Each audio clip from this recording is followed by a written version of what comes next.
I'm Prince. Welcome to the PACE Forum. We have a problem. You and I have a problem. Everyone has a problem. And it's a problem that has never quite existed the way that it does now. It's a problem with the way we structure information, with the way we understand information and experience information. Our parents always had to go through certain hurdles to get their information. So your mom or your dad had to go to a library which had books which had been published through publishing houses with editors and a certain structure of reviewing the content within the book. So knowledge previously has been a bit difficult to get. You had to find the shaman or the storytelling authority in your community. Having these authorities that were the guardians of knowledge had its benefits as far as the quality of knowledge, preserving the quality of knowledge and ensuring that whatever eventually got to us, to everyone else, was something that was by consensus the best of knowledge. Now we have the opposite problem that our parents had. We don't have so many hurdles to the knowledge. As a matter of fact, we have too much information coming at us. So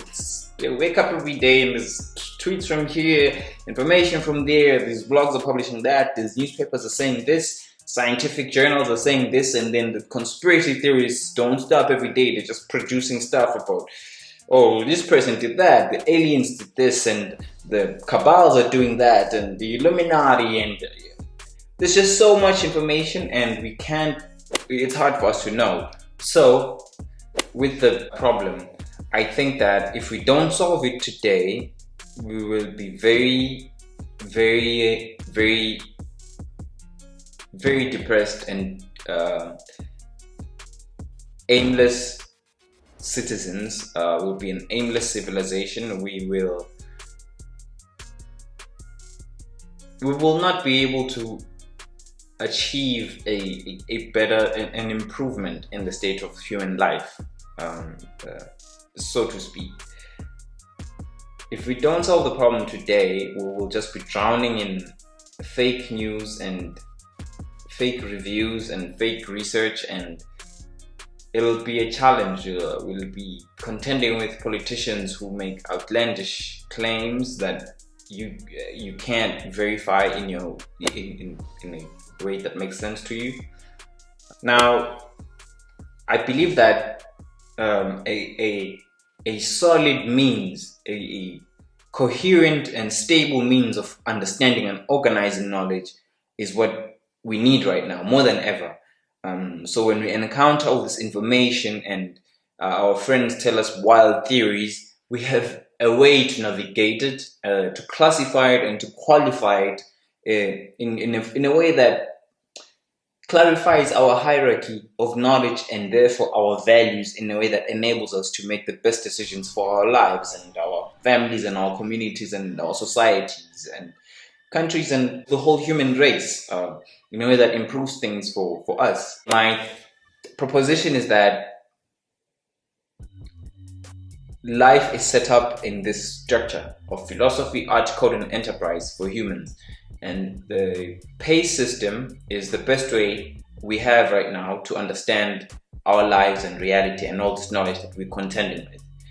Now, you might think that, oh, this is too broad and, someone should focus on one thing. I should be a coder or an entrepreneur, or should be, just an artist or just be a philosopher. I disagree with that completely. I can promise you that ever since I started to see the world as structured in philosophy, art, code, and enterprise, as a matrix of philosophy, art, code, and enterprise, it's made things simpler for me. And the problem that we have, which our parents never had to deal with, has been alleviated to some degree for me. I found that in my years of again, a quarter century, it's not that much. However, in all these years, I've realized that life is structured for humans, for us to perceive anything. We we need a philosophy. If you don't have a philosophy, it's just really hard to perceive life in any meaningful way. Philosophy is that it's that mental activity of figuring out how things work, or positing how things work, or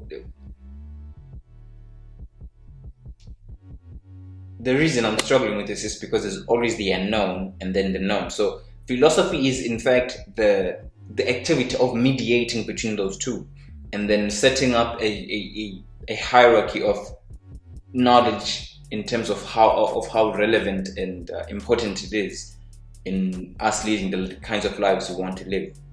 Okay, so philosophy is that the act of just mediating between what you know and what you don't know in a way that improves your values and what you do with your life for you in your own terms, in the way you see reality. It improves it for you, not some arbitrary good. It's not arbitrary good, it's good that you say is good.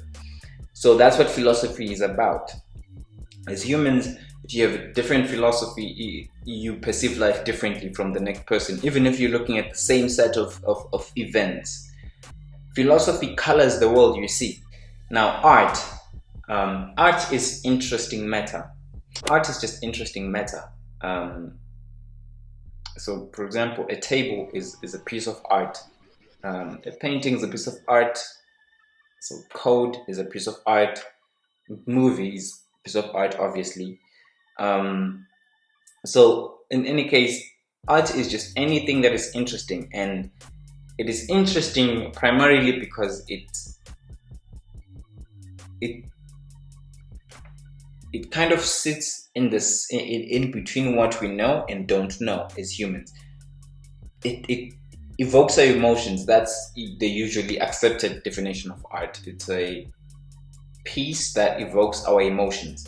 From art you get code. So once you have a philosophy in life, and then you start experimenting, messing around with reality around you, you start to realize some consistencies. So the experimenting part is the art phase of life. You just do things purely out of instinct, without any articulated way to describe what is happening, or how you feel, or just to describe reality, to understand reality. You just experience it. So that's art, experimentation and instinctual experience. And so once you experience a lot of that enough, you start to pick out codes in it. So for example, if you start hitting a drum, it's artistic. You don't really know what that is, and you don't know what it makes you feel. But once you start hitting it a specific way, and you're like, oh, you can call that rock and roll drumming, or you can call that jazz drumming. So that's where code comes into play. So if you do something and it always gives the same result, you consider it a code. That way, someone else can now use those codes to do what you did. Now, typically, as humans, we don't just discover codes because they're there and fun, even though they are there and fun. We discover them to solve problems. You discover them to solve problems that we have in life. So, for example, the music, you discover that it usually evokes the similar emotion, and you call it jazz, and it sounds the same. So you take it and you put it in a club, and you tell people, hey, if you want to feel a certain way, you come here. So now the music is solving a problem for other people. The problem that those people have is, hey, I feel like this and I'd like to feel like this. So that's the problem solving aspect of it. So you can think of this in any category of life, in any dimension of life. I promise you will find that any problem that's solved is because there's a code that's applied to it. So a code is that we know that if you do this, then this will follow. And if this is not what happens, this is what follows. And that can only come out of experimentation and artistic phase of just trying things out and seeing what sticks, seeing how things work. And that cannot really happen meaningfully without an overarching philosophy. So that's what PACE is all about, and that's why it's very important. And I'm not the best at it. I'm not, in the sense that I'm not the best philosopher or the best artist or the best coder or the best entrepreneur. However, I do feel like I'm one of the greatest pacers in just having studied the thing and observed it again and again consciously. Because we all experience it. It's just maybe you weren't previously conscious of it. Although you can feel that there's a consistency in the way that things are. So I'm going to bring you other people that I'll be talking to help me navigate all this knowledge and branch out into fields which I am less experienced in and less well read in. And it is my hope that information or those conversations will enlighten me a bit more every day. And hopefully the ultimate goal is to improve my philosophy such that it improves the level of art I get to experience, the level of code I get to experience and produce and manipulate, so that I can solve problems in enterprise in the way that in the best way, in the most efficient and best way, with the least external problems, so with the least externalities possible. Now everything is connected, so we will be talking about, there will be no barrier to what we'll be talking about, which is why the conversations are framed in the form of PACE. So whether I'm talking to a doctor or a lecturer or a business person or an artist, it will always be framed in the form of PACE, because we all, in our different endeavors in life and our different missions, we all go through this. We all have to try and figure out our pace. So I'm asking you right now to please join me for the next 4 conversations. And you do that by subscribing and hitting that little bell there, so you can know when I drop the interviews with the more experienced people than I am. If you don't like the first 3 interviews, I encourage you to unsubscribe, because I want people to actually engage with the material.